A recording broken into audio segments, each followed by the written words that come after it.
Hey guys! Actually, to be honest, hindi ko alam kung paano sisimulan tong video na to.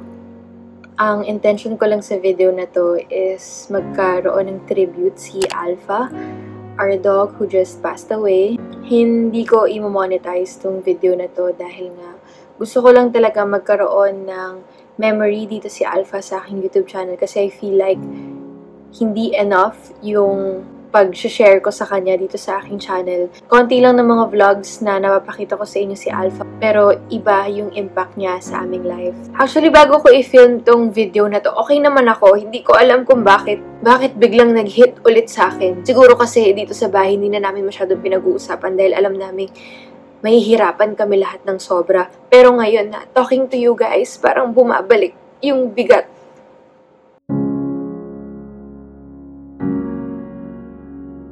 So, ayun, sorry.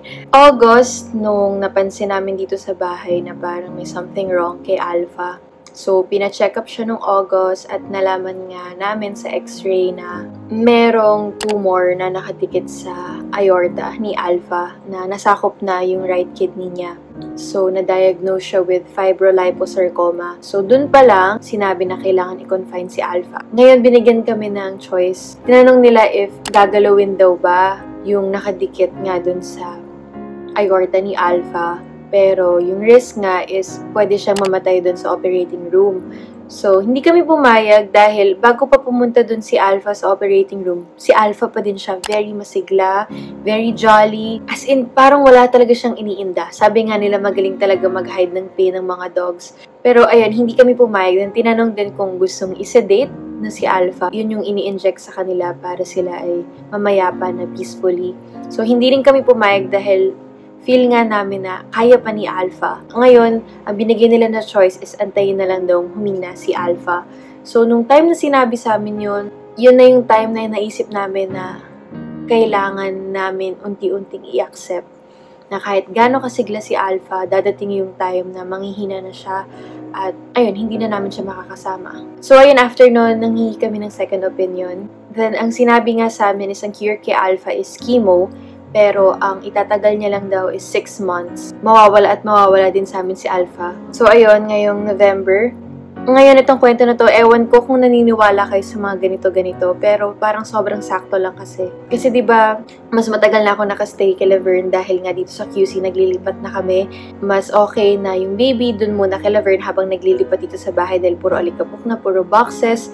So, dun na muna ako nakastay. Tapos may time na sabi ko, uwi ako dyan sa QC dahil nga magkakaroon ng work si Vern na sa labas siya, makaka-interact siya ng ibang tao. To be safe, sa aming dalawa ni baby, dito muna kami sa QC. Sakto, nung time na inuwi ko dito si Athena, kinabukasan, dun na nawalan ng malay si Alpha.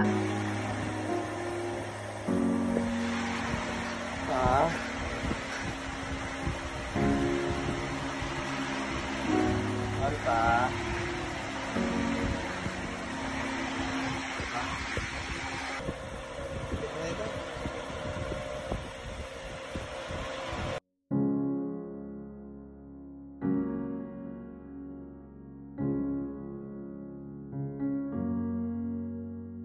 So, feeling namin parang inantay lang ni Alpha na makarating si Athena dito para may kahit papanong distraction sa pagkawala niya. Dahil, di ba syempre, meron kaming new bundle of joy. Ang nangyari, para may napagbabalingan kami ng atensyon kahit papano. So, yun nga, parang feeling namin, inantay niya lang din na makasama ng family ko si Athena bago siya magpaalam na talaga. So, yung nangyari nga is, nakita ng driver namin na si Kuya JR na parang naghihingalo na nga si Alpha. Unti-unti na siyang hindi gumalaw. So, di ba nga nalaman namin na may sakit siya ng August? So, simula August, pinaprepare na namin yung sarili namin na maging ready na anytime iiwan kami ni Alpha. Nung nalaman namin yung sitwasyon niya, lahat kami umiyak talaga. So, unti-unti niya muna kaming ni-ready. Tapos, nung na-feel niya na nandiyan na si Athena, and feeling ni Alpha na ready na kami to accept the fact na he needs to let go, na siguro nahihirapan na rin siya talaga. Kasi sobrang lumala na yung bukol niya talaga. Naganda butas-butas na ibang parts ng katawan niya. So, na-feel din talaga namin na okay na yung laban na nilaban niya. Hanggang doon na lang siguro yung laban niya dahil nga nahihirapan na siya.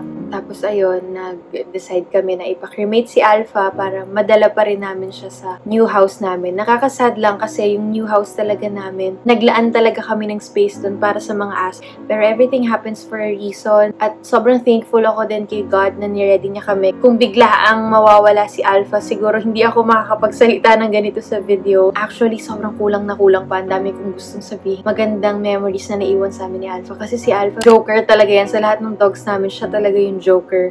Siya yung mukhang meme sa lahat ng photos. Siya yung lagi nagpapatawa sa amin. Napakatalinong aso. So, ayun, ito na. Ito na yung tribute namin para kay Alpha. We love you, Alpha.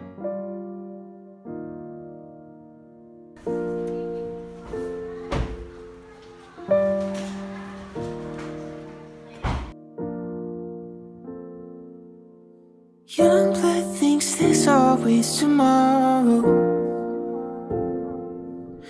I miss your touch on nights. Good boy, Alpha. I know you crossed a bridge that I can't follow. Since the love that you left is all that I get, I want you to know that if I can't be close to you, I'll settle for the ghost of you. I miss you more than life. And if you can't be next to me, your memory is ecstasy. I miss you more than life.